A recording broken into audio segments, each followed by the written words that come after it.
Tov. Cette semaine, on a lu Parashat Kitissa. Et dans la Parashat Kitissa, on parle du Chata Egel. On a aussi parlé de la Parashat Para. Généralement, quand les années ne sont pas Meubarot, quand on ne fait pas Adar ve Adar, alors Parashat Kitissa, elle est toujours reliée avec Parashat Para. Comprendre pourquoi on lit Parashat Para avec Parashat Kitissa. Para Aduma, c'est une loi qu'on ne comprend pas. Moshe Rabbeinu, c'est le seul et unique que Akadosh Baruch Hu lui a expliqué la raison de la vache rousse. Shlomo HaMelech, il a écrit, il a dit Darashti, j'ai cherché, Vehakarti, Ve'od hirechoka mimeni. Shlomo HaMelech, il a dit j'ai essayé de comprendre Para Aduma et je ne suis pas arrivé à comprendre Para Aduma. C'est quelque chose qui était trop difficile pour moi. Une vache rousse, on la prend, on la tue, on la brûle, on met de l'eau dedans, et après celui qui est impur, on lui verse quelques gouttes, il devient pur, et celui qui prépare la para adouma, alors il devient impur à cause qu'il a préparé la para adouma. Quel est le rapport entre le veau d'or et la para adouma? Avant qu'on va expliquer la para adouma, on va essayer de comprendre la faute du veau d'or. Le peuple juif, il est sorti d'Égypte. Akadosh Baruch Hu leur a fait montrer des miracles incroyables. On n'a même pas d'idée de concevoir qu'est-ce que ça veut dire les miracles. Minimum 10 miracles en Égypte, les 10 plaies. Suite à ça, il y avait minimum 50 miracles qu'il y avait dans Kiryat Samsouf, l'ouverture de la mer Rouge. Le peuple juif mangeait de la manne tous les jours. Akadosh Baruch Hu faisait tomber de la manne comme de la poudre blanche. Il voulait que ça goûte Coca-Cola, ça goûtait Coca-Cola. Il voulait que ça goûte sushi, ça goûte sushi. Tous les jours, il vivait avec des miracles. Il y avait le Be'er Miriam, le puits de Myriam. Il voulait que ça goûte le vin, ça goûte le vin, le whisky, le whisky. Donc les miracles, ils étaient constants. Il vivait à 100% avec les miracles. Il n'y avait pas. Et Moshe Rabbeinu, Akadosh Baruch Hu va donner la Torah. Dieu va dire Anochi Hashem Elokecha. Je suis ton Dieu à toi. Asher hotzeticha me'eretz Mitzrayim, qui t'a fait sortir d'Égypte. Donc Hachamim nous demande pourquoi c'est marqué Anochi Hashem Elokecha au singulier et pas au pluriel. Hachamim nous disent que Kadosh Baruch Hu s'est adressé à chacun d'entre nous en particulier. Dieu il a parlé à Moshe et à Aaron et à Hur et à Nadav et à Avihu. À chacun d'entre eux, Kadosh Baruch Hu a parlé. Donc ils ont senti la présence d'Akadosh Baruch Hu. Qu'est-ce qui se passe qu'un peuple qui a pu entendre Akadosh Baruch Hu est capable de faire 40 jours plus tard un veau d'or et de dire au veau d'or Ele Elohecha Israël, voici ton Dieu Israël, Asher hotzeticha me'eretz Mitzrayim, qui t'a fait sortir d'Égypte. Je comprends pas. Je comprends que les gens ils ont un Yetzer Hara. Les Juifs ils ont pris le veau d'or, ils l'ont fabriqué de leurs propres mains. Il est sorti. Il n'était pas là il y a 40 jours. Il n'était pas là il y a 6 mois. Et ils vont dire Ele Elohecha, voici ton Dieu. Comment on est capable de pouvoir penser une seconde qu'un homme normal, qui a un petit peu d'intelligence, allez, on va pas dire qu'il est Einstein, mais un homme qui a créé de ses mains quelque chose, il va dire Ele Elohecha Israël, voici Elokecha Israël. C'est très difficile à l'esprit humain de pouvoir comprendre comment le peuple juif il a pu faire une erreur pareille. À travers les générations, le peuple juif va pouvoir faire des erreurs parce qu'ils avaient envie de certaines choses. Mais une erreur aussi grossière, elle est difficile à l'esprit humain de pouvoir comprendre. Hachamim il ramène dans le Midrash dans le Tanchuma et il dit pourquoi nous faisons la vache rousse. Il dit le Midrash Yavo ha'ima veikaneach so'ad bena. Va venir la maman et laver la saleté du bébé. Le veau était la Avera. La vache, c'est la maman du veau. Dit le Midrash, tu sais pourquoi on avait la vache rousse? La vache rousse, elle venait pour réparer la faute du veau d'or. En quoi la vache rousse, elle répare la faute du veau d'or? Hier soir, pour ceux qui étaient au cours, on a commencé à expliquer un concept qui est qu'on sait qu'au moment où Adam et Hava, ils ont fauté, alors automatiquement, ils ont eu ce qu'on appelle Zohamat HaNachash. Ils ont eu une impureté du serpent, que cette impureté du serpent ne va nous quitter seulement au moment où le peuple juif va dire Naase Venishma. Au moment où le peuple juif va accepter la Torah avec volonté et dire à Dieu tout ce que tu veux, Kadosh Baruch Hu. Nous, on est prêts à te suivre sans poser de questions. À Kadosh Baruch Hu dit maintenant vous avez réparé la faute d'Adam Arishon. Quel rapport? Parce que le peuple juif, il est prêt à accepter la Torah sans condition. Alors maintenant, on répare la faute d'Adam Arishon. Quel est le rapport entre Chata Egel et la faute d'Adam Arishon? Quel est le rapport entre Naase Venishma et le tikkun de Chata Egel? Si vous regardez dans les commentaires entre le Ramban, Nachmanim et Rashi, il y a une grande discussion. Quand est-ce que Akadosh Baruch Hu et pourquoi Dieu a demandé de construire le Mishkan, ce qu'on appelle en français le tabernacle? N'est-ce pas, aux Québécois, ils vont s'énerver. Mais le Mishkan, qui était le petit sanctuaire que nous avions, pourquoi il a été donné? Rashi dit que la raison pourquoi on a eu le Mishkan était pour réparer la faute de Chata Egel. Du fait que nous avions fait Chata Egel et nous avions enlevé la présence divine de ce monde, alors Akadosh Baruch Hu a rapporté et a demandé que l'on crée un Mishkan de façon à ramener et rapporter dans le Ham Israël Veshachanti betocham ve'asuli migdash veshachanti betocham, et faites-moi un sanctuaire pour que je devienne et je revienne dans le peuple juif. Quel est le rapport avec tout cela? Il y a marqué dans le Zohar qu'au moment où Adam Arishon, il a vu que Rabbi Shimon ben Yochai, il allait écrire le Zohar. Adam Arishon, il est venu chez Rabbi Shimon ben Yochai et dit, s'il te plaît, Rabbi Shimon, n'écris pas le Zohar. Il dit, pourquoi? Il dit, parce que dans le Zohar, tu parles de la faute d'Adam Arishon. Est-ce que tu peux concevoir qu'est-ce que ça veut dire, ma faute? Il dit, pourquoi? Il dit, tu comprends que moi, avant d'avoir fauté, j'avais pas de Yetzer Hara. Donc toi, tu es un homme qui est né avec le Yetzer Hara. Est-ce que tu peux concevoir qu'est-ce que ça veut dire une faute sans Yetzer Hara? Nous sommes tous nés dans un monde où on connaît le bien et le mal. On a tous les jours de notre vie, on boit pas. On mange pas. On fait une bracha, on fait pas de bracha. On fait des katabot, on fait pas de katabot. On regarde pas. Toute notre vie, elle est dans un débat quotidien de bien et de mal. Est-ce que je fais ce que je fais pas? Je mets mon foulard, mais pas mon foulard. Je fais Shabbat, je fais pas Shabbat. Je mange kasher, je mange pas kasher. Je vais à McDonald's à $1 ou chez Benny à 35. C'est un compliqué à quand même à faire. Ok, toute notre vie, c'est ça la vie. Si tu manges kasher, c'est très cher. Tu manges pas kasher, c'est pas cher. Ça, c'est la vie de notre quotidien. Tous les jours, on a cette question. Comment faire? Mais Adam Arishon, avant d'avoir fauté, il n'avait pas de Yetzer Hara. Donc s'il n'avait pas de Yetzer Hara, alors comment on peut expliquer une faute sans Yetzer Hara? De plus, il y a un verset de la Torah qui est très perturbant. La Torah nous dit à la fin de Parashat Bereshit que Akadosh Baruch Hu va regretter d'avoir créé les humains. Kinicham, Hachem va regretter. Pourquoi? À cause qui Yetzer Lev Adam Ra Mineurav. À cause que le cœur de l'homme, il est mauvais depuis son jeune âge. Le Hatam Sofer, Rabbi Moshe Sofer, c'est la yetza de son fils Shabbat, Rabbi Shimon Sofer, le Ketav Sofer, il dit, je ne comprends pas, Akadosh Baruch Hu veut de nous que nous sommes de bonnes personnes.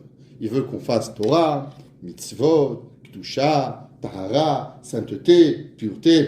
Comment ça se fait qu'Akadosh Baruch Hu nous crée avec depuis un jeune âge un mauvais comportement? On devrait peut-être normalement créer, être né tout gentil, mignon. Maman, tu veux que je te sers à manger? Papa, tu aimerais que je te donne? Mora, est-ce que vous voulez que je fasse 3 fois les devoirs pour vous faire plaisir?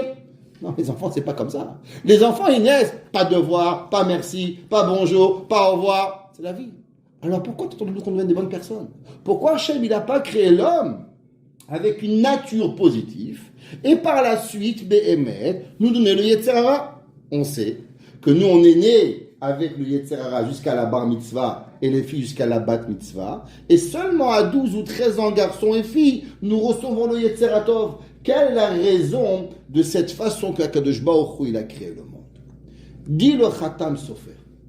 Vous savez, on pourrait se poser une question au préalable encore plus grande, Chas v'Shalom, sur Akadosh Baruch Hu. Nous avons un Yetzer Hatov, un Yetzer Hara. Je fais une bracha, je fais pas de bracha. Tu fais une bracha, tu reçois une mitzvah. Pourquoi tu reçois une mitzvah? À cause qu'Akadosh Baruch Hu, il t'a donné un Yetzer Hara de ne pas faire la bracha. Donc quand tu surmontes le Yetzer Hara et tu fais oui la bracha, alors tu reçois un sachar, une récompense. Mais Adam Arishon, qui n'avait pas de Yetzer Hara, donc automatiquement n'avait pas de récompense. Parce que s'il n'y a pas de Yetzer Hara, c'est naturel à l'homme de devenir bon. Donc si Adam Arishon n'avait pas de Yetzer Hara, alors pourquoi Kadosh Baruch Hu lui a créé une mitzvah de ne pas manger le fruit interdit? À quoi ça servait qu'il y avait un fruit dans le monde que Adam Arishon ne pouvait pas manger? De toute façon, il n'avait pas d'Yetzer Hara, et de toute façon, il n'aurait pas eu de récompense de ne pas le manger, parce que la récompense ne vient seulement quand l'homme, il a un Yetzer Hara. Les fum, Sahara, Agrad, dit la Mishnah. Tout dépend de la difficulté que tu as, alors automatiquement, tu reçois la récompense par rapport à ta difficulté. Un homme qui est très poussé sur le mensonge et qu'il va se vaincre le mensonge, il aura beaucoup plus de récompenses qu'un homme que naturellement, lui, il n'a pas de Yetzer Hara de mentir. Un homme, il lui est plus difficile certaines mitzvot que des femmes. Une femme, elle a beaucoup plus de récompenses de la tzniout qu'un homme, parce qu'une femme, elle a plus de Yetzer Hara qu'un homme par rapport à la tzniout. Donc chacun de nous, on reçoit une récompense par rapport à nos difficultés. Mais si Adam Arishon n'avait pas de sachar, parce qu'il n'avait pas de Yetzer Hara, alors pourquoi on a créé ce fruit qui ne devait jamais être mangé? Nous dit le Khatam Sofer, en vérité, Akadosh Baruch Hu, il voulait qu'Adam Arishon, il mange le Etz Hadat. Seulement quand Adam Arishon devait manger le Etz Hadat le jour du Shabbat. Pourquoi il devait manger le Etz Hadat le jour du Shabbat? Nous savons, il y a un principe. Vous savez, prenez une bière et prenez du 7-Up. En France, ça s'appelle du panaché. Prenez 50% de bière, 50% de bière. Qu'est-ce que de 7-Up? Quelle couleur ça va être plus? Blanc ou beige? Beige. Pourquoi? Quand il y a deux couleurs, une foncée et une claire, du 50-50, généralement, le foncé a plus de force que le blanc. Quand il y a un enfant, il a deux choix, faire une bêtise ou être gentil. D'après vous, il y a à la rue, il y a une flaque d'eau. L'enfant, par où il passe? Par la flaque d'eau, clac, il met le pied dedans. Demandez à toutes les mamans, mais pourquoi le trottoir, il est énorme? Passe à côté. La nature, c'est que quand tu as 50-50, le mal, il est toujours plus fort que le bien. C'est pour ça qu'Akadosh Baruch Hu, tous les Shabbats, qu'est-ce qu'il nous donne? Un cadeau extraordinaire. Il nous donne la Neshama Yetera. On reçoit une deuxième âme qui va nous aider à pouvoir s'élever. Akadosh Baruch Hu, il voulait qu'on mange et on va prendre le Yetzer Hara le jour du Shabbat. Si Adam Arishon avait mangé le Yetzer Hara et le Etz Hadat le jour du Shabbat, qu'est-ce qui serait passé? Il aurait eu 2 positifs sur 1 négatif. 2 tiers de pureté contre 1 tiers d'impureté. 2 contre 1, alors il serait passé ce qu'on appelle le concept de Bitul Barov. Le Yetzer Hara aurait été anéanti en majorité dans le bien, et automatiquement on aurait eu un Yetzer Hara, mais beaucoup plus petit. On se serait né, on aurait grandi avec un principe que Yetzer Lev Ha'adam Tov Mineurav. Akadosh Baruch Hu n'a jamais voulu que l'homme il soit mal à son naissance. Akadosh Baruch Hu, il a voulu que l'homme il soit depuis qu'il soit petit bon, mais il va avoir une petite tentation de façon à ce qu'il va avoir une récompense, mais pas qu'on soit naturellement mauvais. Donc c'est quoi la faute d'Adam Arishon? La faute d'Adam Arishon, principalement, c'est qu'Adam Arishon va se poser une question. La Gemara, dans Masechet Gittin, elle nous raconte, elle nous dit qu'il y avait un grand Yetzer Hara à l'époque que nous ne connaissons pas aujourd'hui, qui s'appelle le Yetzer Hara de l'idolâtrie. Les gens, ils couraient faire l'idolâtrie. On ne peut pas comprendre. Impossible de comprendre ce que ça veut dire l'idolâtrie. La Gemara raconte qu'il y avait un jour un homme, il a dit, vous savez, demain, un rave, il a dit, demain, je vais vous parler du méchant roi, Racha, Ménaché, qui était Oved Avodah Zara. Le roi Ménaché, le soir, il est dans son rêve. Il dit, toi, tu parles de moi, je peux te poser une question? Il a dit, oui, bien sûr. Il dit, moi, quand tu fais motzi, tu as ton pain, de quel côté tu coupes le pain? Je sais pas, il y a un côté pour couper le pain. Que tu sais pas qu'on coupe le pain du côté qui est le plus cuit que du côté qui est le moins cuit. Et si vous regardez dans le Ben Ishraï, il a toute une explication kabbalistique énorme pour comprendre pourquoi on doit couper le pain du côté qui est le plus cuit que du côté qui est le moins cuit. Et la halakha, elle est comme ça, qu'on doit couper le pain du côté qui est le plus cuit. Ménaché lui a dit, tu oses parler de moi comme une petite question, juste savoir où couper le pain, tu es dans l'incapacité de me dire, et toi, tu parles de moi en mal. Alors le Hamora, il a été très choqué. Ici, Ménaché, qui était tellement un grand roi, comment se fait-il que tu as fait Avodah Zarah? Il lui a dit, si tu avais été dans mon temps, tu aurais levé ta djellabia et tu aurais voulu courir plus vite faire la Avodah Zarah. Tu ne peux même pas comprendre le Yetzer Hara de la Avodah Zarah. Chachamim, ils ont vu qu'à travers le temps, on commençait à perdre au deuxième temple, on n'avait plus le Aaron à Kodesh. Il n'y avait plus de sainteté aussi grande qu'il y avait dans le premier temple.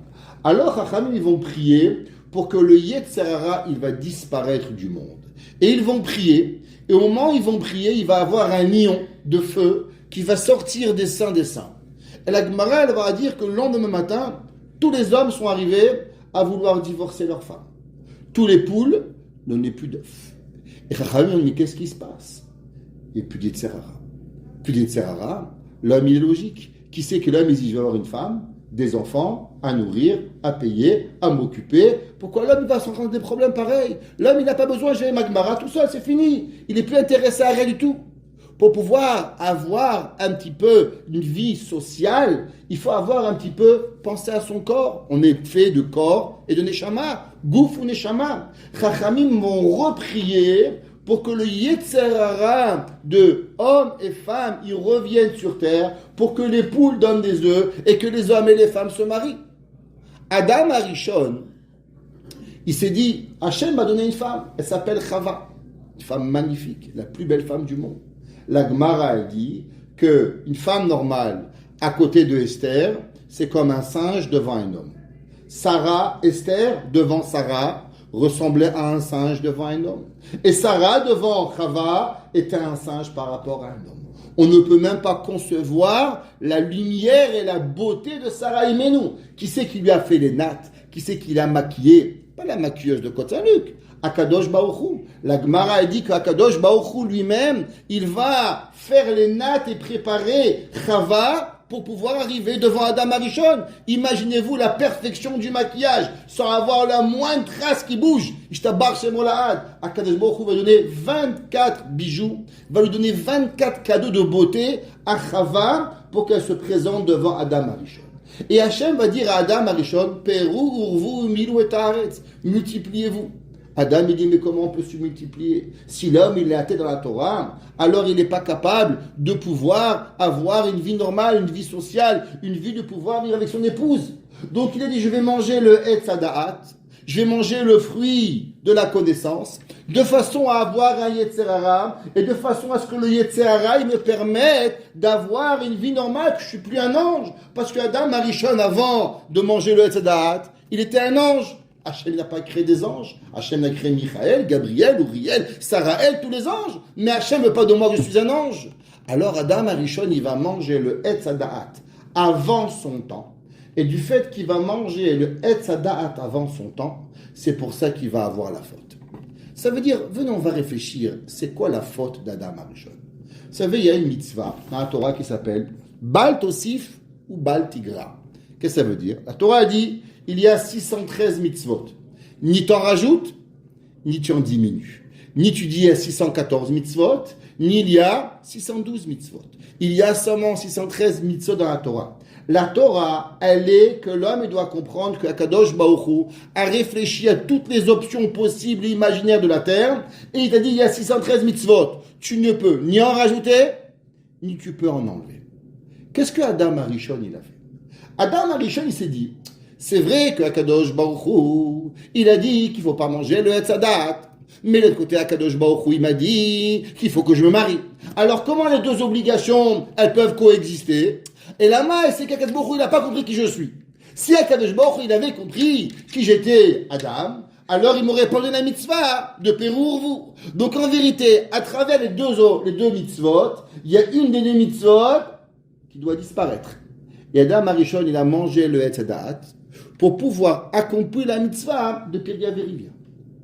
Ça veut dire qu'on s'est servi de notre tête pour pouvoir, kaviachol, pour pouvoir faire une mitzvah, alors on pense qu'automatiquement l'homme, à travers sa connaissance, il est plus intelligent que Akadosh Baruch Hu, et il va concevoir à comprendre ce que Hachem il a besoin sans même que j'ai besoin de le faire. C'est ce qu'on va appeler dans la Torah, dans nos Chachamim, mitzvah lishma. De faire une mitzvah, une avera lishma, faire une avera, pas parce qu'on doit faire une avera, mais on doit faire une avera pour pouvoir accomplir une mitzvah. Est-ce que cela, il est permis d'après la halakha, ou il est interdit d'après la halakha de faire une avera sous le prétexte de faire une mitzvah? Le premier qui va se planter s'appelle Adam Arishon. Adam Arishon, il va croire que quelque part, il est plus intelligent qu'Akadosh Baruch Hu. Pareil, Chava. Adam dit tu manges pas, tu touches pas. Elle va dire ah alors on peut toucher, alors on peut manger, et elle va fauter. Et toute l'histoire, elle va se répéter. Qu'est-ce que c'est Naase Venishma? Naase Venishma, Akadosh Baruch Hu a demandé au peuple juif, est-ce que vous voulez accomplir la Torah? Qu'est-ce que les juifs lui ont dit? Tout ce que tu dis, on fait. Qu'est-ce que ça veut dire Naase Venishma? Le fait de dire Naase Venishma, c'est la réparation de la faute d'Adam Arishon. Adam Arishon, il a dit d'abord Nishma, viens, j'écoute ce que tu me donnes, et à travers ce que tu me donnes, je vais arriver à choisir comment m'assurer que la Torah, elle va avancer. Mais tu n'es pas le gardien de la Torah. La Torah, elle ne t'appartient pas. La Torah, elle appartient à Kadosh Baruch Hu. Qui c'est qui a eu un test de la sorte? Avraham Avinu. Akadosh Baruch Hu dit à Avraham Avinu, tu sais quoi? Ki be Yitzhak ikare lecha zara. De Yitzhak Avinu, tu vas avoir une descendance. 20 ans plus tard, Akadosh Baruch Hu dit à Avraham Avinu, prends ton fils Yitzhak et mets-le ve'ale ou leola. Je comprends pas. D'un côté, tu me dis que de Yitzhak, je vais avoir une descendance. De l'autre côté, tu me dis de prendre Yitzhak et de monter en Corban. Mais comment les deux ils peuvent fonctionner? Alors en vérité, Chacham nous disent que le Yetzer Hara qu'il a eu Avraham Avinu, il était énorme. Parce que Akadosh Baruch Hu lui-même lui avait dit que be Yitzhak ikareh lecha zara. Et Akadosh Baruch Hu lui dit, prends ton fils Yitzhak, va aller où léola. Donc comment tu marches avec les deux? Mais en vérité, tout le monde sait que Yitzhak Avinu était né avec une âme, ce qu'on appelle une âme féminine, ce qu'on appelle une neshama des nukva. Et pourquoi il ne s'est pas marié jusqu'à l'âge de 37 ans, 40 ans? Parce que jusqu'à l'âge de 37 ans, son âme l'empêchait de se marier. Et au moment où Akadosh Baruch Hu, Avraham va monter à Yitzhak sur le Mizbeach, l'âme de Yitzhak, elle va monter chez Akadosh Baruch Hu. L'âme, elle va retomber immédiatement chez Rivka.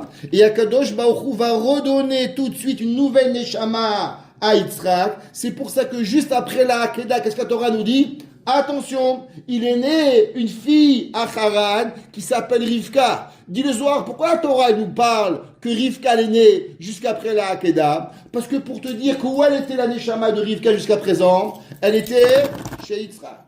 Et que pour que Yitzhak il puisse avoir des enfants, qu'est-ce qu'il fallait faire? Il fallait monter sur le Mizbeach, que son âme elle monte chez Hachem, Hachem a redonné à Rivka, Akadosh Baruch Hu redonne. Ça veut dire que toi tu comprends qu'il y a une contradiction.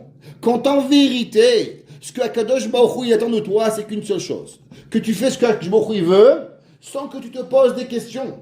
Parce que l'homme, il n'a pas la compréhension de pouvoir comprendre les pensées divines d'Akadosh Baruch Hu. Au moment où le peuple juif il a dit Naase Venishma, on va faire et on va écouter, ça veut dire qu'on se soumet total à la volonté d'Hachem sans avoir aucune compréhension personnelle. Ce que Dieu y veut, je fais, sans même me poser de questions. Maintenant, allons voir c'est quoi le Chata Egel. On parle d'homme, la Gemara dit Lonitna Torah, et là les Ochle Aman. La Gemara dit la Torah n'a été donnée seulement aux gens qui mangeaient la manne, ils oubliaient rien. C'est marqué au nom du Harizal. Le Harizal, vous savez, il est mort très jeune. Il avait un élève qui s'appelait Rabbi Chaim Vital. Rabbi Chaim Vital était un grand kabbaliste à Tzfat, avant le Harizal. Et un jour, Rabbi Chaim Vital, il avait une grande question dans le Zohar. Il n'arrivait pas à comprendre. Alors il a dit, on m'a parlé de ce nouveau rabbin, Rabbi Tzrak Louia, je vais aller le voir. Alors il va le voir, il lui pose sa question qui était grande question. Et le Harizal lui explique une réponse. Il sort de la maison, et la réponse était tellement profonde que Rabbi Chaim Vital ne pouvait pas la comprendre. Il demande Rabbi, pouvez me répéter s'il vous plaît? Il lui répète. Ah, bah, au Hachem, j'ai bien compris. Il sort, il oublie. Le troisième dit, Rabbi, vous pouvez m'expliquer? Il dit, regarde, viens avec moi. Il est allé à Tzfat, là-bas il y a la Kinneret. Et dans la Kinneret, on dit, si vous êtes au milieu de la Kinneret, il y a un jet d'eau qui sort. Le Harizal, il a dit que ce jet d'eau qui sort, c'est le puits de Myriam. Et le Harizal, il lui a donné un verre d'eau, et dit, bois. Et il dit, maintenant que tu bois de l'eau de Myriam, tu n'oublieras plus jamais un mot de la Torah. Et maintenant, il dit, tu sais, on va t'apprendre beaucoup de choses parce qu'on n'a pas beaucoup de temps. Le Harizal pensait déjà qu'il savait qu'elle allait mourir 18 mois plus tard et que Rabbi Chaim Vital ne savait pas. Tous les enseignements du Harizal que l'on connaît sont seulement 18 mois d'enseignement du Harizal à Rabbi Chaim Vital. Et pendant ces 18 mois, le Harizal va bombarder d'enseignements Rabbi Chaim Vital pour pouvoir lui apprendre le maximum de secrets de la Torah. Le Harizal, un jour, il dormait et en dormant, il apparaît d'une ânesse. Alors il lui a dit, Rabbi Chaim Vital, Rabbi, en dormant, vous aviez parlé d'une ânesse. Pouvez m'expliquer de quoi vous parlez?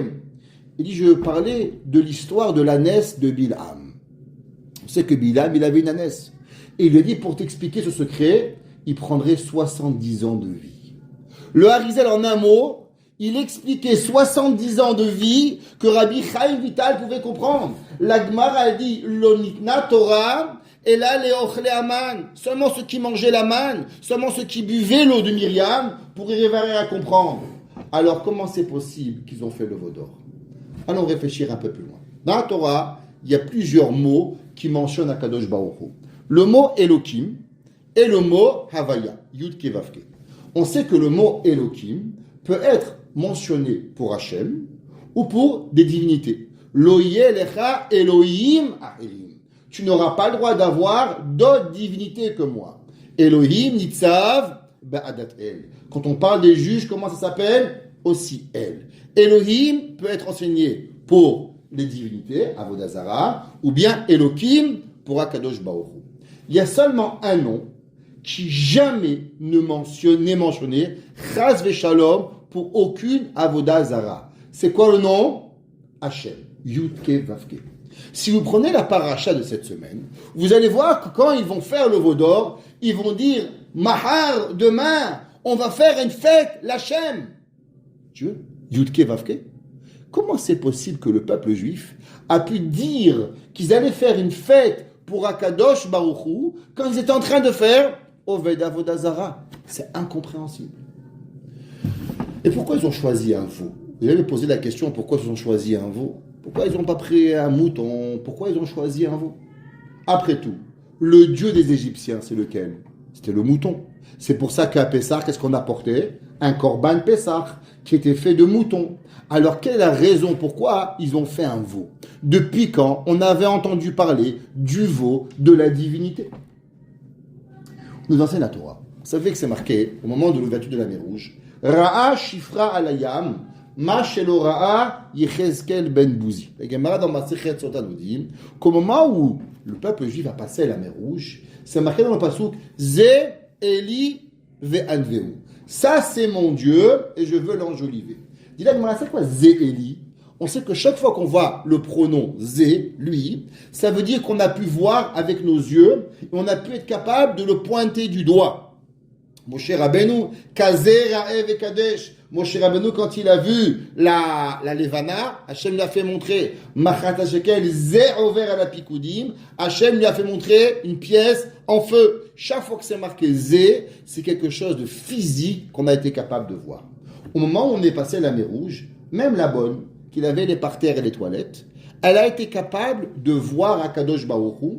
Elle a prophétisé plus grand que le plus grand des prophètes qui s'appelait comment? Yecheskel ben Bouzi. Le Navi Yecheskel, si vous apprenez un jour Yecheskel, toute la Kabbale de Rabbi Shimon ben Yochai, tout le Sefer HaKabbalah, c'est basé sur les prophéties de Yecheskel. Et la Gemara nous dit que les femmes de ménage, les bonnes qui étaient avec nous, les esclaves, elles ont vu plus de prophéties à la mer Rouge, plus que qui? Plus que Yecheskel à Navi. Alors, qu'est-ce qui s'est passé? savez que dans le ciel, il y a ce qu'on appelle la Merkava. C'est quoi la Merkava? Principalement ce qu'on appelle le chariot céleste. Le chariot céleste, c'est quoi? C'est ce qu'il y a le ciel. Et dans le ciel, il y a un trône. Un trône, il faut comprendre, Dieu n'est pas assis sur une chaise, parce qu'il n'a pas de tête, il n'a pas de pied, il n'a pas de bras. Donc, le Kadosh Baruch Hu, il n'a pas besoin. Mais ce trône-là, c'est ce qu'on appelle le Kiseh HaKavod, ce qui recouvre l'honneur de HaKadosh Baruch Hu. Beaucoup de gens pensent Kiseh, une chaise. Non. Kiseh, Milachod, Mechaseh, qui recouvre l'honneur de HaKadosh Baruch Hu. Sous cet espace qui couvre Dieu, il y a dessous 4 figurines. 4 figurines qui sont en dessous. La première, c'est un lion. C'est quoi ce lion? Principalement, c'est la force de tous les animaux sauvages qui existent. C'est la force de Yehuda, la force de Mashiach ben David. On sait que Yehuda, il s'appelle comment? Aryeh, il s'appelle le lion. Donc la force de toute la Géoula, de tous les animaux, de toute cette force, elle provient de quoi? De cette figurine qui est quoi? Qui est le lion. À gauche, qu'est-ce qu'il y a? Il y a une vache, il y a un shor. C'est qui ce shor? Ce shor, c'est Yosef Hatzadik. C'est pour ça que quand on a fait sortir Yosef d'Égypte, qu'est-ce qu'on a écrit sur la plaque? Allez, shor, monte au taureau. C'est qui? Mashiach ben Yosef. Et il y a une troisième figurine qui s'appelle comment? Adam. C'est qui? Yaakov Avinu. Titen emet le Yaakov. Et il y a une quatrième figurine, qu'elle va être changée. Pendant un moment, c'était une Nécher, un aigle, et par la suite, elle va être transformée de Nécher à Kérouv, à un enfant. Mais un jour, dans un autre cours, on vous expliquera pourquoi elle a été changée de Nécher à Kérouv. Le peuple juif, il arrive en Égypte. Quand il arrive en Égypte, c'est quoi? Qui c'est qui amène le peuple juif en Égypte? Yosef. C'est-à-dire que Yosef, c'est lui qui nourrit le monde. Il devient empereur du monde, et il va nourrir toute l'Égypte. Durant l'esclavage d'Égypte, c'est qui le peuple juif? De quoi ils essayent de se rappeler à chaque moment? De Yosef. C'est pour ça que c'est écrit que le pharaon, qu'est-ce qu'il va faire? La première chose qu'il va faire quand il va monter pharaon d'Égypte, il va effacer les traces de Yosef. Parce que Yosef était la force des Juifs en Égypte. Quand on va arriver à la mer Rouge, qui c'est qui va, grâce à qui la mer Rouge va s'ouvrir? Dis le pasouk. Hayam, Ra'a, Vayanos. La mer, elle a vu et elle s'est sauvée. Qu'est-ce qu'elle a vu, la mer?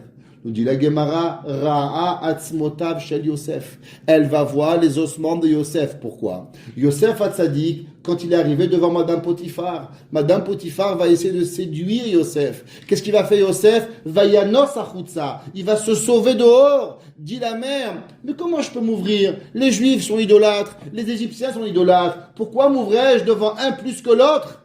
Quand elle va voir la force de Yosef, qu'est-ce qu'elle va dire? Ah! Un homme qui a été au-dessus des capacités humaines et il va abandonner sa vie, il va se mettre en danger, il va faire une messirut nefesh, quelque chose d'incroyable. Alors moi, pour lui, je m'ouvre. Ayam Ra'a, elle va voir quoi? Vayanos, elle va voir celui qui s'est sauvé, c'est Yosef Hatzadik. Yosef Hatzadik, il est le symbole de tout ce qui se passe dans le peuple juif. On voit que Moshe Rabbeinu, qu'est-ce qu'il prend avec lui en Égypte? Il prend Yosef. Yosef, il est la personne avec qui on avance. Qui c'est qui va sauver le peuple juif des Amalekim? Yoshua. D'où il vient Yoshua? De Ephraïm, petit-fils de Yosef. On est dans une synthèse de temps où maintenant nous sommes gérés par quoi? Nous sommes gérés par un mazal qui s'appelle Shor. Ce mazal, il est représenté dans la Merkava, et le peuple juif, il est très conscient que maintenant, avec quelle force Akadosh Baruch Hu, il dirige le monde, le mazal de Shor, du taureau, qui est sous la Merkava. Et à travers lui, Behemet, Akadosh Baruch Hu, il donne un certain pouvoir au peuple juif. Le peuple juif, le Yetzer Hara lui dit que Moshe Rabbeinu est mort. Il dit, ok, on a besoin d'avoir une présence qui va être entre nous et Akadosh Baruch Hu. Écoutez bien ce que je vais vous dire. Le Ramban nous dit, qu'est-ce qu'ils ont voulu faire le peuple juif? Barminan de penser qu'ils ont voulu faire Avodah Zarah. Ils ont voulu créer un Mishkan. Ils ont voulu descendre un sanctuaire pour Akadosh Baruch Hu. C'est pour ça qu'ils vont dire Chag Lashem Machar. Demain, on va fêter une fête à Akadosh Baruch Hu. On va apporter quoi? Eh bien, la Merkava s'est ouverte. Sous quelle influence nous sommes? Nous sommes sous l'influence du shor, l'influence du taureau. Alors, quel est notre middleman, la chose qui nous met entre nous et Akadosh Baruch Hu? Quel est notre intermédiaire que nous avons entre Akadosh Baruch Hu et nous aujourd'hui? Eh bien, c'est la force du shor. Donc, ils vont mettre ce shor. C'est pour ça que le Hegel n'a jamais été une divinité égyptienne. Elle a été créée officiellement seulement pour une seule chose, pour nous donner une force et un intermédiaire entre nous et Akadosh Baruch Hu. Et c'est pour ça qu'ils vont dire Ele Elohecha Israël. Voici, c'est quoi Elohecha? Elohecha, ça ne veut pas dire ton Dieu Israël. Ça veut dire celui qui va te donner la force. Asher hotzeticha me'eretz Mitzrayim. Behemet, grâce à qui nous sommes sortis d'Égypte? Grâce à Yosef. Grâce à Yosef, nous sommes sortis d'Égypte. Alors ils vont créer ce veau. Que ce veau devait être véritablement un Mishkan pour pouvoir se rapprocher de Akadosh Baruch Hu. Alors maintenant, si c'est tellement puissant, comment ça dérape? Comment ça dérape de pouvoir de passer d'un Mishkan à Avodazara, à tuer Rour, à danser les hommes et les femmes, à faire des catastrophes, jusqu'à que Moshe Rabbeinu, il a vu les louchotes, il les a cassés. Mais qu'est-ce qui se passe? Comment on dérape tellement vite? C'est comme un enfant, tu dis mon fils, va m'acheter un bonbon, il revient, il dit maman j'ai détruit le magasin. Comment t'as fait mon fils? T'es parti acheter un bonbon, comment détruire le magasin? Qu'est-ce qui s'est passé? Vous dites Rachamim, vous savez la Torah, comme on a expliqué au départ, elle a seulement 613 mitzvot. Et on n'a pas le droit d'inventer rien de notre tête.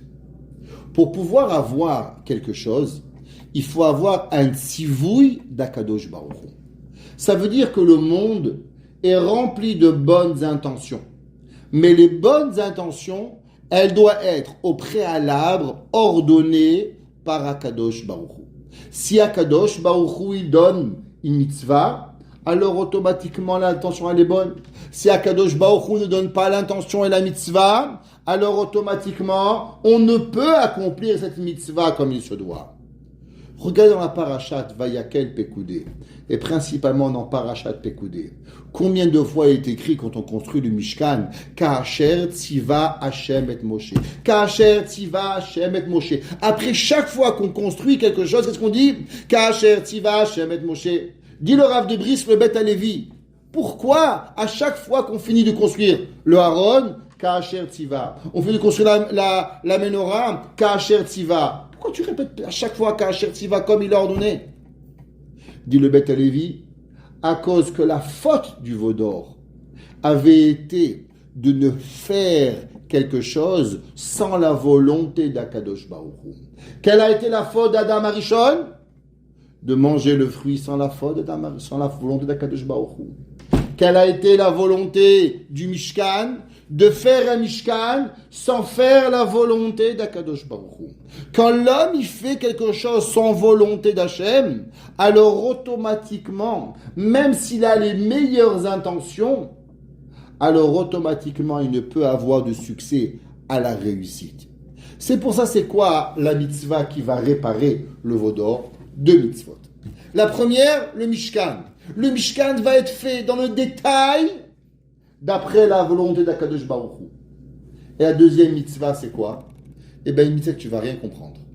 Parce que toi, tu crois que tu comprends tellement. Alors, Akadosh Baruch Hu te donne une mitzvah que tu ne comprends rien. De façon à savoir, est-ce que tu es prêt à servir Akadosh Baruch Hu sans que tu comprends rien? Si tu es capable de servir Akadosh Baruch Hu sans que tu comprends rien, alors automatiquement, l'homme, il est capable de se soumettre à la volonté d'Akadosh Baruch Hu de ne pas vouloir y arriver. Si c'est comme ça, alors on va pouvoir avancer et comprendre quelque chose de plus grand. C'est marqué dans la Haggadah de Pessah. Dans la Haggadah de Pessah, on sait qu'il y a un Chacham, un Racha, un Tam et un She'eno Yodea Lishol. Le Chacham, par excellence, c'est l'érudit, le plus grand érudit qui connaît tout. Chaque mot de la Haggadah, vous savez, c'est une Gemara, c'est une Mishnah, une Gemara dans Masechet Pesachim. Chaque mot, il faut faire excessivement attention à chaque mot écrit dans la Haggadah de Pessah. Dans la Torah, il y a plusieurs genres de mitzvot. Il y a des mitzvot qui s'appellent mitzvot, chukim ou mishpatim. Quelle différence il y a entre mitzvot, chukim ou mishpatim? Mishpatim sont des lois normaux. Exemple, vole pas. Est-ce que si Dieu t'avait pas demandé de voler, t'aurais volé? N'importe qui. Tu vas au Zimbabwe, tu vas je sais pas dans quel pays du monde, personne vole. Il n'y a aucun pays au monde, c'est permis de voler. Il n'y a pas. Tout le monde comprend, on vole pas. Tu me respectes, je te respecte. On tue pas les gens. Ça n'existe pas dans aucun pays du monde, aucune nation du monde, aucune religion du monde. On a déjà vu qu'on a le droit de tuer quelqu'un. Ça s'appelle des mishpatim.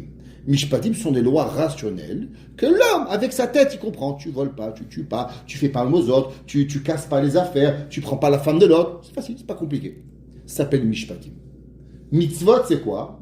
Des mitzvot que de ta tête, tu aurais pas fait, mais après que Akadosh Baruch Hu t'a expliqué, alors automatiquement, tu vas les comprendre. Et la troisième catégorie, c'est quoi? Chukim.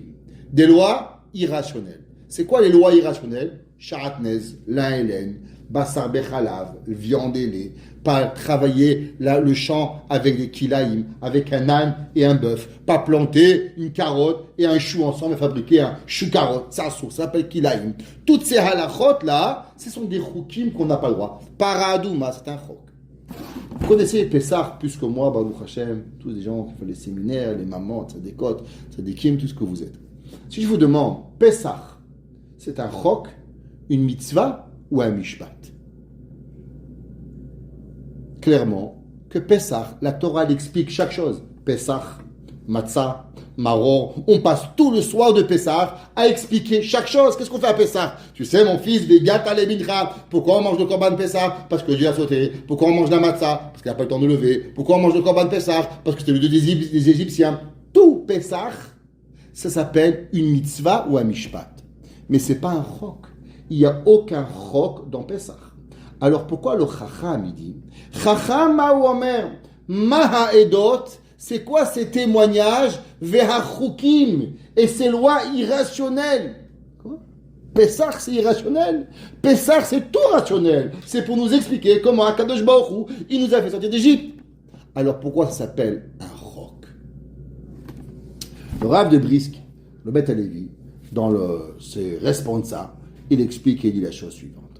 Il dit, en vérité, on pourrait se poser une question.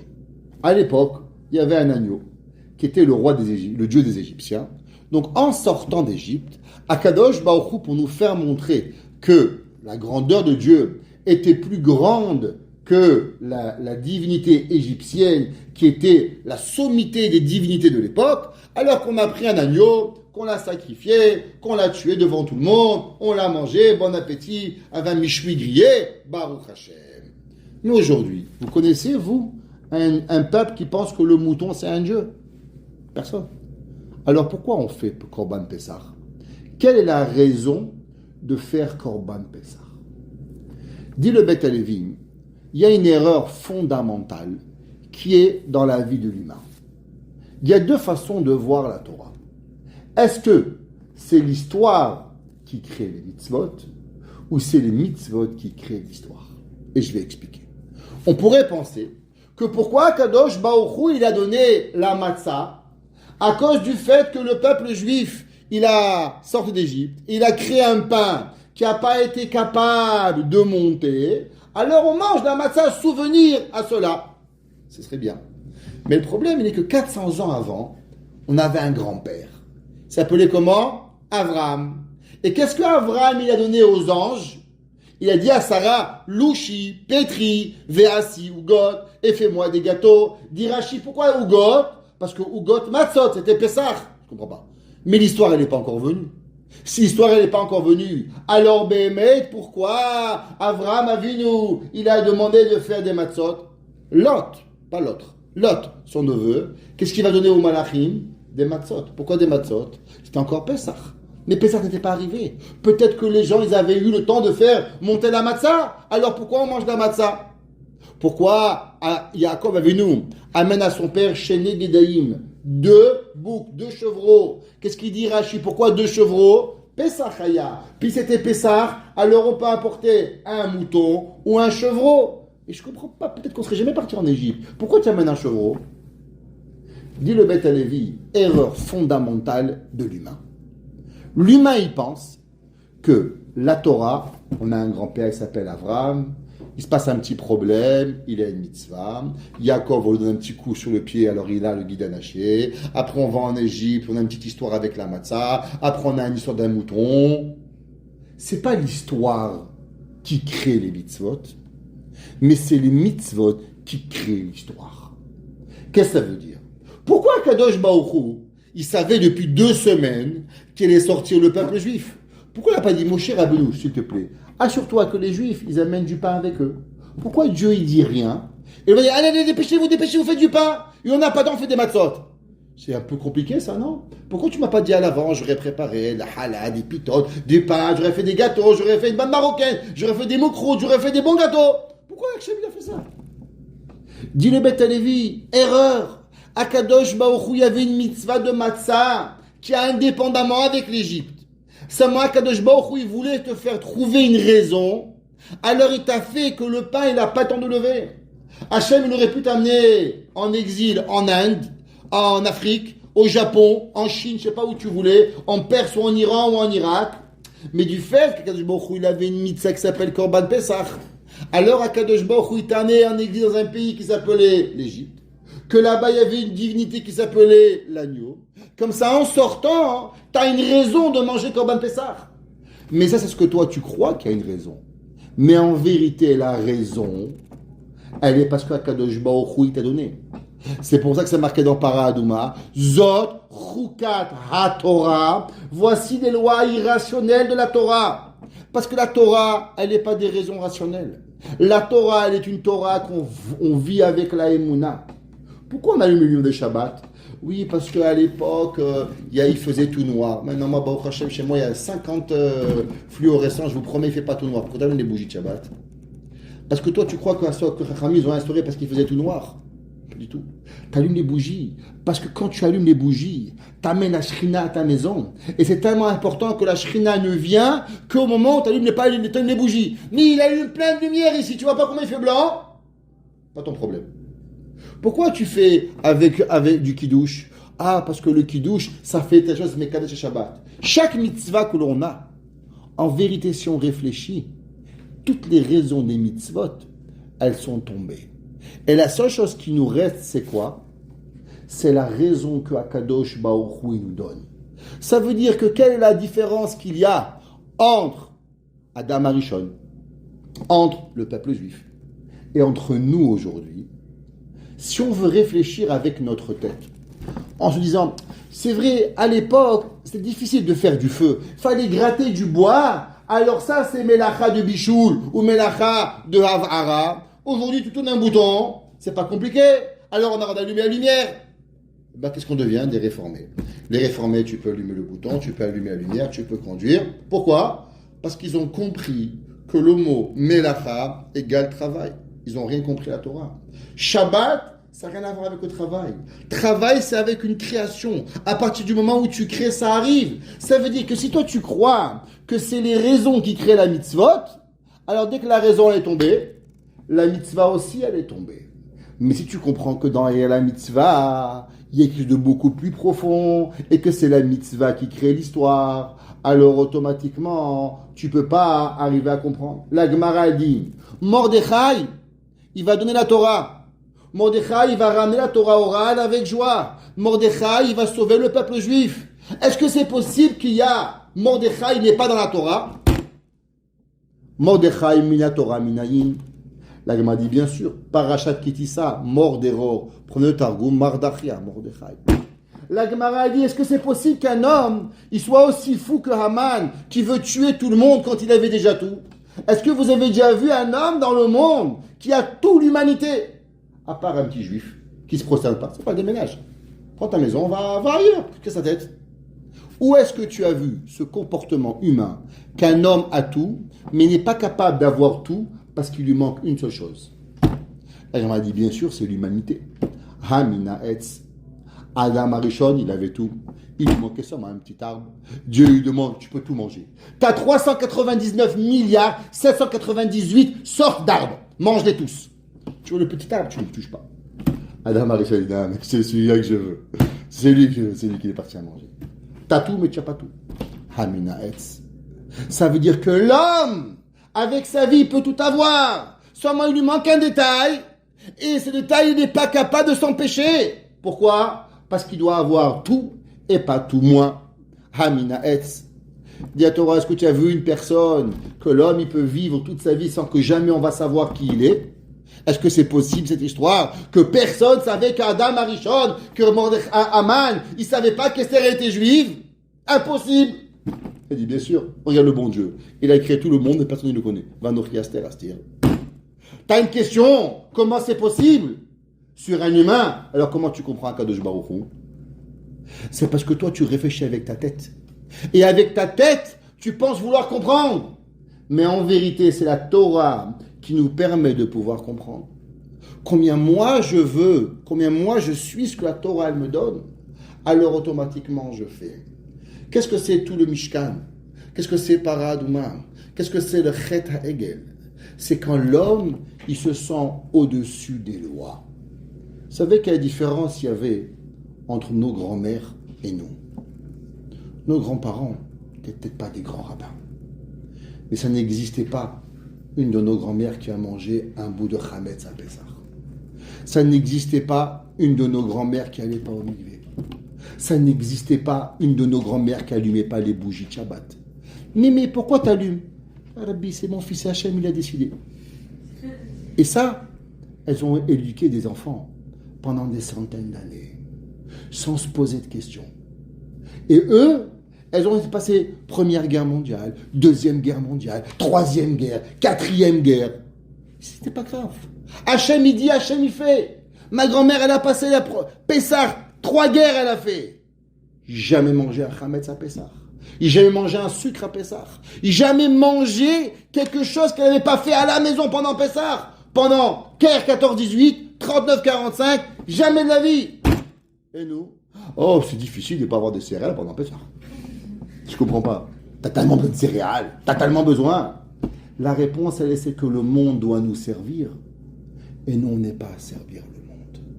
La Torah, elle te dit, Zot Chukat HaTorah. Tu sais qu'est-ce que ça veut dire Naaseh Venishma? Tu fais. Tu poses pas de questions.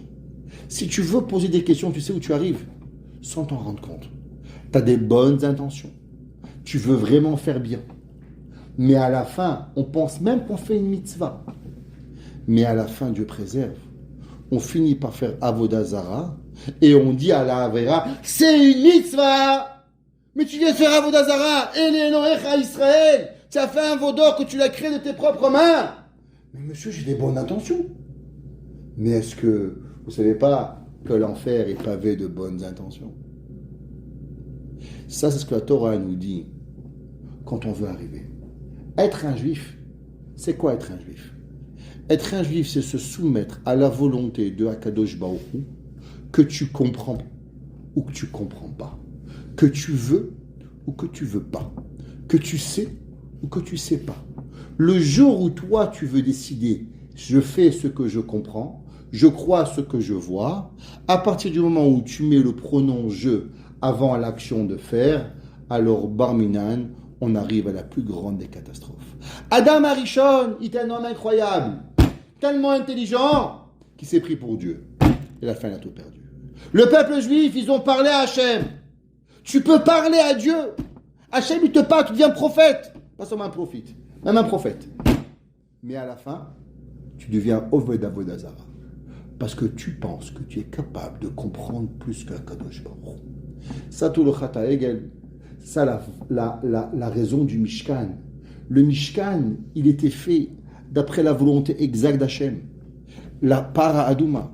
Quand l'homme, il est capable de faire une mitzvah, totalement pour Akadosh Baruch Hu, sans rien comprendre.